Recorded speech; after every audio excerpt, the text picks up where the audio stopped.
imagine you are having just like the absolute worst, most overwhelming day of your life. Oh, yeah, we've all been there. Right. Your brain feels like a tangled ball of live wires. Every sound is too loud, your chest is tight, and you can barely even process the words people are saying to you. It's just complete sensory and emotional overload. Exactly. And in the middle of this chaos, someone walks up, hands you a laminated feelings wheel, and tells you to just, point to the color that represents how you feel. Which sounds helpful on the surface. It does, but actually, that might be the most toxic, counterproductive thing they could possibly do in that moment. Yeah, because it is a complete mismatch of operating systems. Yeah. I mean, we treat those little wellness tools like they're universally benevolent. Like the feelings charts or the mindfulness check-ins. Right, the HR self-regulation worksheets, we treat them as lifelines. Yeah. But they are built on a highly specific, very narrow assumption about how the human brain actually functions. Welcome to the Deep Dive. Today, we are on a mission to challenge almost everything you probably think you know about, quote-unquote, healthy emotional reflection. It's a really big one today. It really is. Our source material today is this deeply thought-provoking excerpt from a Substack article. It's titled, Reading Between Worlds, This is Not a Behavior Chart. Such a powerful piece of writing. It truly is. And our goal here is to look closely at how common wellness tools, the kind pushed constantly in schools and corporate workplaces and therapy offices, might actually be hiding some intense demands for conformity. Especially for autistic adults. Right. But honestly, it has massive implications for all of us. Okay, let's unpack this. Because understanding why that simple phrase, just notice what you feel, fails, well, it's going to fundamentally change how you view professional composure and emotional regulation. Yeah, because the core issue we're dealing with here is that standard therapeutic advice almost always starts with that exact, simple directive. Notice what you feel. Exactly. It sounds so gentle, right? Yeah. Okay, just pause, look inside, and observe. Sounds incredibly easy for some people. Sure, but for many neurodivergent individuals, this model misfires right out of the gate. It completely fails at the level of its basic premise. And the premise it fails on is this assumption of an empty room, right? Right. The standard therapeutic model assumes your internal system is this quiet, spacious place. An emotion walks in the door wearing a neat little name tag that says sadness or frustration. And your only job is to look at it, read the tag, and report back. Exactly. But for a lot of people, the system isn't an empty room at all. It is a wildly crowded, chaotic environment. Oh, wow. Crowded is such a good word for it. The phrase crowded system is honestly the perfect way to visualize this.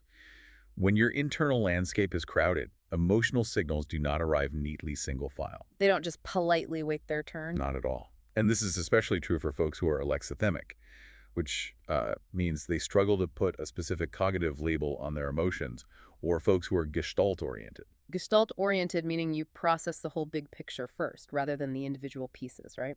Yes, exactly that. Like taking in the entire forest all at once before you can even begin to identify a single tree. Precisely.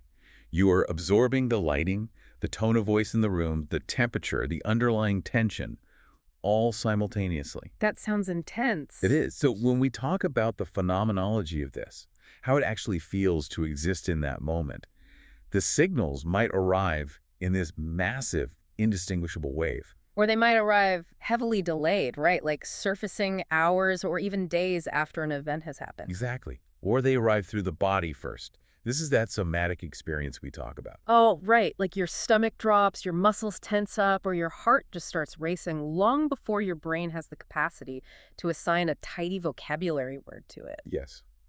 And we also have to consider borrowed affect. Borrowed affect. Yeah, this is when you are essentially absorbing the emotional state of the people around you. You walk into a room, your manager is secretly stressed about a deadline, and suddenly your own nervous system is vibrating with anxiety. Okay, really? So you aren't even generating the feeling yourself? Nope.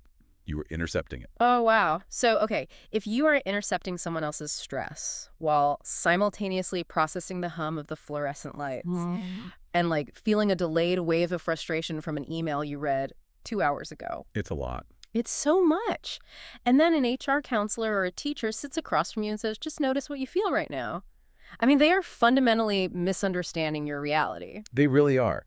They are asking for a simple, linear output from a highly complex distributed processing system. Yeah. And what's fascinating here is the specific dynamic this creates. Asking someone to just notice in these situations isn't actually supportive. It is a demand for neurotypical legibility. Neurotypical legibility. I love that term. That is such a crucial concept. It frames it perfectly, doesn't it? It does. It's like someone handing you a tangled ball of 100 different colored yarns and saying, Hey, just pull the red string. yes, just pull the red string. But for you, the strings are all moving. Some of them are completely invisible, and some you can only feel the texture of. Like you can't even see the color. Right. Yet the person asking is getting frustrated because, to them, finding the red string is the easiest thing in the world. They just want you to be legible to them. They want you to make sense in their native language. That analogy captures the burden perfectly. Because that demand for neurotypical legibility, it shifts all the work onto the person who is already overwhelmed. Which just seems so unfair. It is. It Yeah. essentially says, translate your profound, multisensory, nonlinear internal experience into a simple, easily digestible sentence that I, the observer, can quickly file away. Right. It forces the individual to completely abandon their own processing style just to make the environment comfortable for someone else. Which has to be unimaginably exhausting. You are already in distress, and now you have to act as your own real-time, high-speed interpreter just to receive basic help. So the tool that is supposed to bring relief is actually compounding the stress. Exactly. It creates a tremendous amount of friction. And that naturally leads to a very uncomfortable question. Which is all, If this model misfires so badly and actually causes more harm for people who don't fit the mold, why is it the gold standard everywhere? yeah, why is reflect and notice the default setting for literally every school, clinic, and corporate HR department out there? It's a great question. That's the part that feels, to be honest, so insidious to me. Because reflective practice is always presented as this pure, neutral good. Like it's just sitting and thinking. How can sitting and thinking have a corporate agenda? Well, if we connect this to the bigger picture, we really have to look at the environments where these practices are heavily enforced. Right. Schools, workplaces, care systems. These are not neutral vacuums. They are highly structured institutions with very specific, unyielding objectives. Okay, I see where you're going with this. In these settings, reflection is inevitably tethered to institutional goals. And those goals are generally what? Smoother functioning, better self-management, reduced disruption, restored productivity. And professional composure. Yes. The institution is not necessarily interested in your deep existential self-actualization. Let's be real, they definitely aren't. Right. It is interested in maintaining operational flow. And it uses the language of self-care to achieve that flow. Wow. Even the gentlest tools, like that feelings wheel on a classroom wall or a mandatory mindfulness seminar at work, they carry a hidden curriculum. A hidden curriculum. Wait, let me push back on that for just a second, though. Sure. Don't workplaces and schools literally need smooth functioning and reduced disruption just to exist? Like, if an entire department is having a nonlinear emotional crisis at 10 in the morning, the supply chain halts. Everything stops, yeah. The lesson plan fails. So, from a pure survival standpoint, isn't calm a universally necessary thing for a group of humans trying to get something done? I mean, a system absolutely requires order to function. The critique here isn't that chaos is the goal or that organizations shouldn't want calm. Okay, so what is the critique? The issue is how that calm is achieved. Yeah. And specifically, who is forced to pay the psychological price to maintain it. Ah, who is paying the toll for the peace and quiet? Exactly. Let's look at the hidden curriculum in a school setting, for example. Okay, paint me a picture. Imagine a neurodivergent child experiencing massive sensory overload. The classroom is too loud, the lights are buzzing, they start to shut down. Just totally overwhelmed. Yeah, and the teacher brings over a behavioral chart and asks the child to point to how they feel. Right, going back to the feelings reel. Exactly. Now, the child cannot isolate anger or sadness from the overwhelming physical pain of the sensory input. It's just too crowded. Which makes total sense based on what we talked about earlier. But they quickly learn that if they point to the red, frustrated face, the teacher nods, gives them a designated 5-minute break, and the immediate pressure stops. Oh, wow. So the child learns to lie about their internal state just to appease the system's need for a recognizable label. Yes, the classroom regains its calm, but the cost is the child's alienation from their own bodily reality. That's heartbreaking. It is. They learn that their true experience is unacceptable, and that performing legible emotions is the only way to survive. Right, When a system prioritizes reduced disruption above all else, it stops being about helping the individual process their feelings. It becomes entirely about eliminating the individual's inconvenience to the system. Which is wild. And that dynamic doesn't stop in third grade either. Oh, definitely not.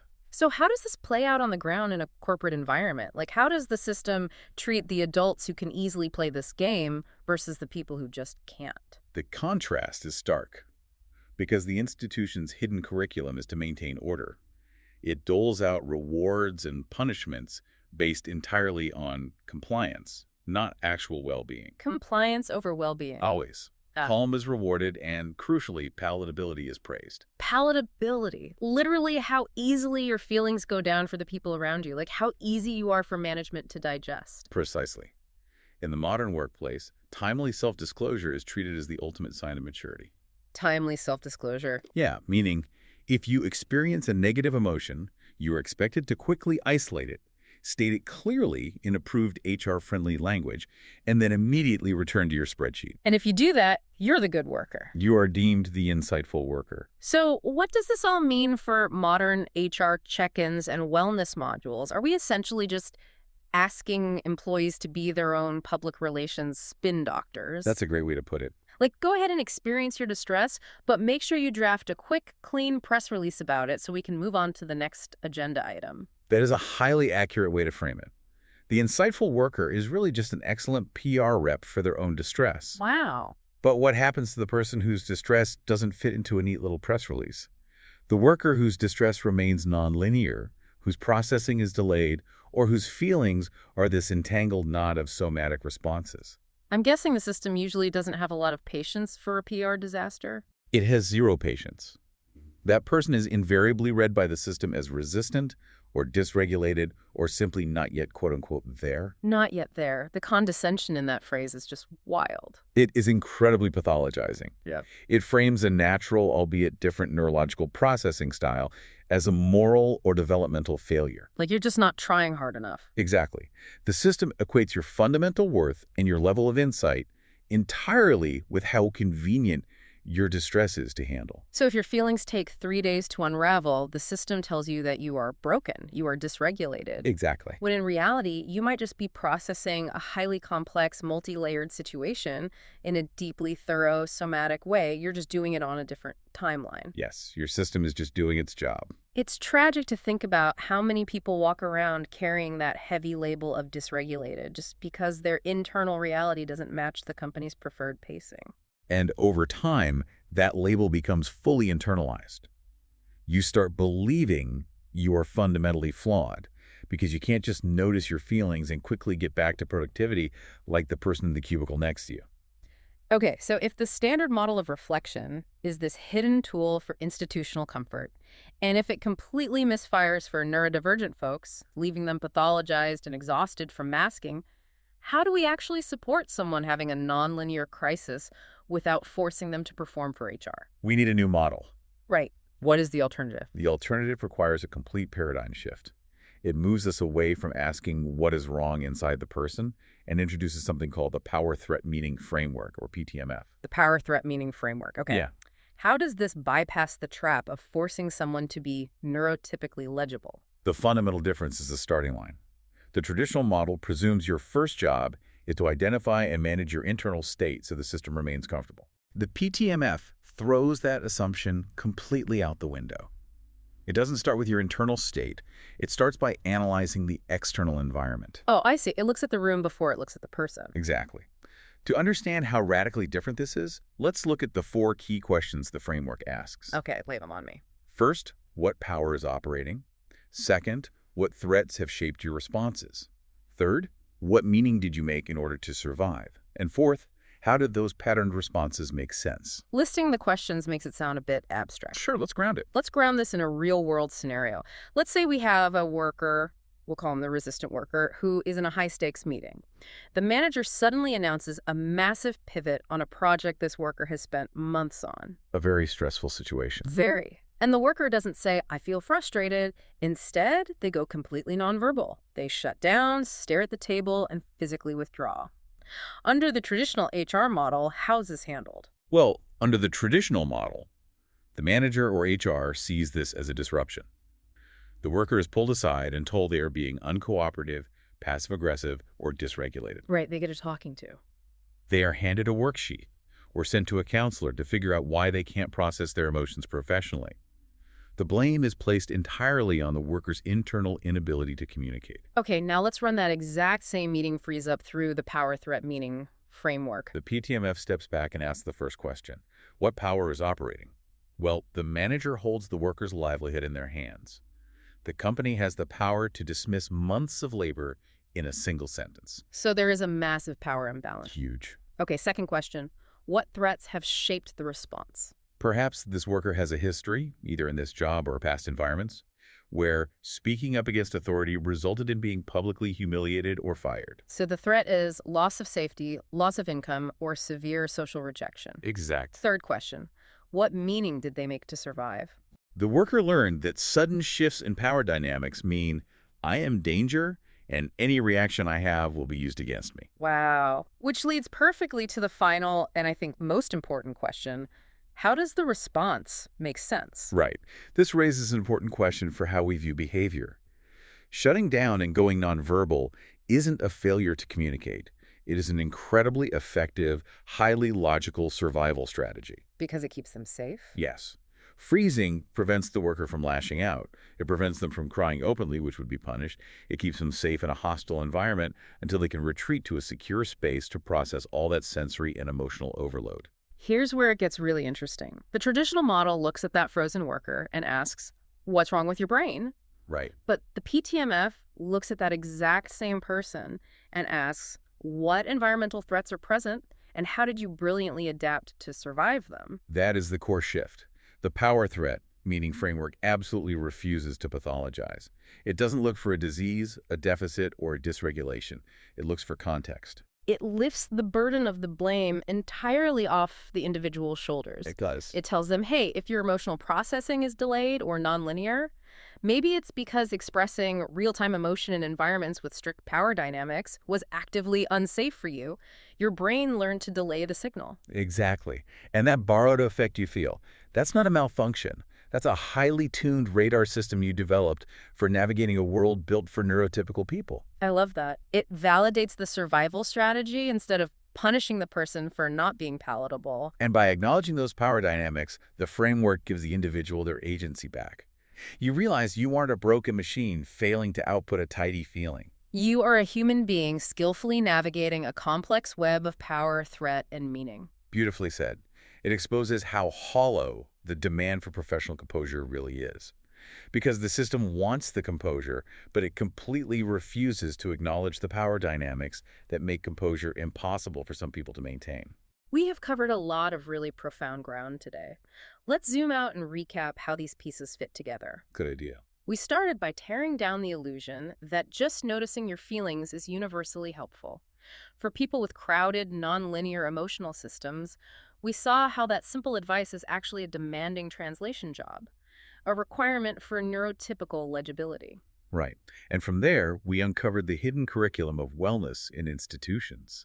We discussed how schools and corporate HR departments use reflective practices not for genuine healing, but to ensure compliance. They reward palatability. Exactly. They reward palatability and punish those who process distress differently, labeling them as resistant or dysregulated just to maintain systemic calm.